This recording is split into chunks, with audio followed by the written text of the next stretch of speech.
The results are in, and it's a big win for Obamacare, at least when it comes to the number of people seeking coverage. If you're not covered yet, now is the time to sign up. 6.4 million Americans signed up for the healthcare exchange in 2017.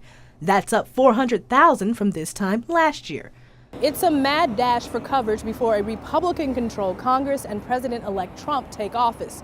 A new administration could spell a big loss for President Obama's signature healthcare bill.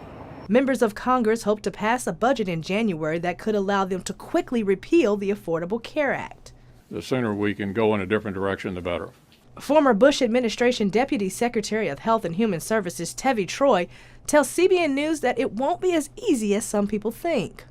We're not sure that they can repeal the whole thing, and if they do so, they recognize that there are not 60 Republican votes in the Senate, so they would have to do something called reconciliation, which is a budgetary mechanism that lets you pass something with only 51 votes in the Senate, but it limits what you can do. So not everything, they can't do a bill that says we hereby repeal every jot and tittle of the Affordable Care Act. Troy advises Republicans to take a different path than Democrats did before by pushing through one big bill. He suggests they come up with reforms to make health insurance cheaper and easier for people to purchase coverage. So what about the millions of Americans who now rely on Obamacare?